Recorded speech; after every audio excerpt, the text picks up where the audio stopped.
মহাকবি নবীনচন্দ্র সেনের অমিতাভ কাব্যগ্রন্থের দ্বিতীয় পাঠ, অর্থাৎ গতবারের ঠিক পরবর্তী আবৃত্তি করার জন্য আমি উদ্যোগ নিয়েছি। এই অনুচ্ছেদ বা এই পরিচ্ছেদের নাম হচ্ছে ভবিষ্যৎ। হিমাদ্রির চারু অঙ্কে পবিত্র আশ্রমে যোগস্থ অসিত ঋষি শীত জটা রাশি সুবিছে মস্তকে অতি বৃদ্ধ মহর্ষির হিমানি কিরীট ক্ষুদ্র শৃঙ্গে হিমাদ্রির। দেখিলেন ধ্যানে ঋষি অপূর্ব কুমার হইয়াছে অবতীর্ণ কপিল নগরে অপূর্ব আনন্দ প্লাবী মণ্ডল আকাশ। পুলকিত পবিত্রিত করিছে ভূতল শূন্য যোগ বলে ঋষি রাজহংস মত আসিয়া কপিলপুরে মনোরথ গতি কহিলেন নরপতি আসিয়াছি আমি তব নবজাত শিশু করিতে দর্শন। পুরাও বাসনা মম সম্ভ্রমে নিপতি আনি পুষ্পনিব শিশু চরণে ঋষির রাখিলেন স্বর্ণাসনে শুভিল তখন স্বর্ণ পুষ্প পাত্রে স্বর্ণ পুষ্প নিরূপম। অদ্ভুত অদ্ভুত শিশু কহি ঋষিবর ভক্তিবরে প্রদক্ষিণ করিয়া শিশুরে রহিলা নীরবে ধ্যান মগ্ন বিচল। বহিতে লাগিল অশ্রুধারা ও বিরল ভীত রাজা শুদ্ধোদন বিস্মিত অন্তর অমঙ্গল ছায়াচ্ছন্ন মেঘাচ্ছন্ন যেন হইল প্রফুল্ল শশী জিজ্ঞাসিলা ত্রাসে একই ভাব ঋষি শ্রেষ্ঠ কেন এ রোদন এ দীর্ঘশ্বাস কেন এ অশ্রু নিঃশ্বাস করিছে হৃদয়ে মম ঝটিকা সঞ্চার ঘোরতর কহ দেব দেখিলে কি তুমি অমঙ্গলে শিশুর কহ দয়া করি কাতর পিতার প্রাণ মুছি অশ্রুধারা উত্তরিলা মহাযুগী এ কি ভ্রান্তি তব অমঙ্গল মহারাজ মঙ্গল নিদান শিশু তব অমঙ্গল সম্ভবে কি তার নাহি কাঁদিতেছি আমি শিশুরও কারণ আমারও কারণ হয় কাঁদিতেছি আমি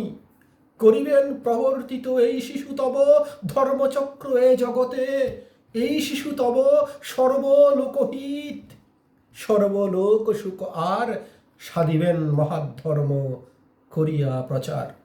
তাহার কল্যাণ মূলে মধ্যেও কল্যাণ শেষেও কল্যাণ তার শুদ্ধ নিরমল যেতা নব বসন্তের আকাশমণ্ডল। মানব পাইবে মুক্তি হবে ব্যাধি জরা পাপ তাপ মুক্ত জীব জুড়াইবে ধরা। রাগ দেশ মোহদগ্ধ মানব হৃদয়ে সুশীতল ধর্মামৃত হইবে বর্ষিত হবে ধরাতল সুখ শান্তিতে পূর্ণিত। উড়ুম্বর পুষ্পজতা ফোটে কদাচিত কত কল্পান্তরে নৃপ সেই রূপে হায় এ বুদ্ধ পুরুষোত্তম পুত্র রূপে তব হইলেন অবতীর্ণ হইবে উদ্ধার সংসার সমুদ্রে গর্বে জীব নিমজ্জিত লবিয়া নির্বাণ তরি জীব সন্তাপিত।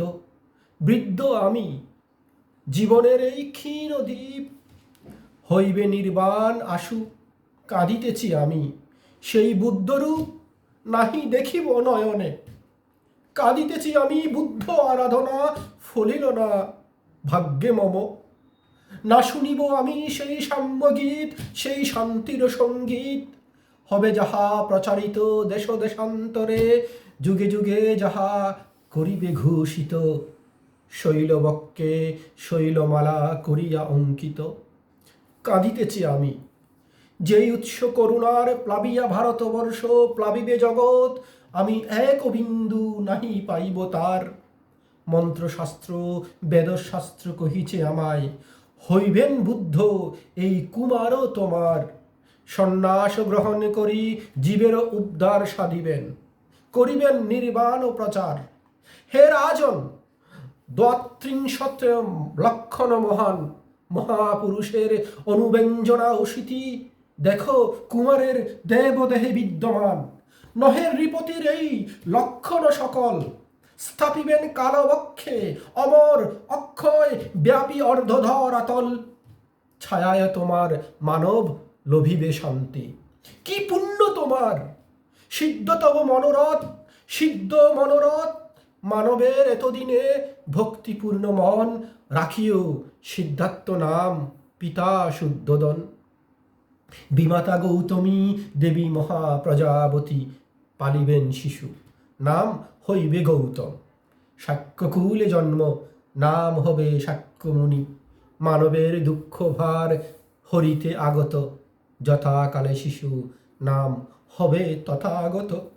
মহাতপস্যায় ধ্যানে লভিন মহাজ্ঞান, ধরিবেন বুদ্ধ নাম জ্ঞানেরও চরম।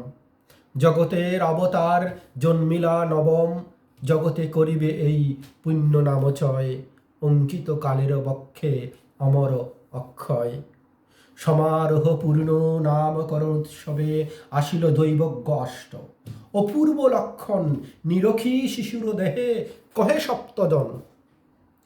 থাকে গৃহাশ্রমে হইবে নৃপতি ধরার, হইবে সন্ন্যাস আশ্রমে বুদ্ধ অবতার।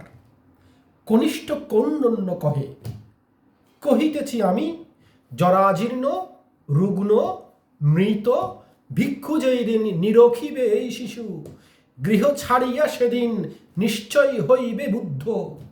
করিবে মোচন পৃথিবীর পাপ তাপ মোহ আবরণ। নৃপতি নয়নে অশ্রু উঠিল ভাসিয়া, ছায়ার উপরে ছায়া ভাসিল অন্তরে।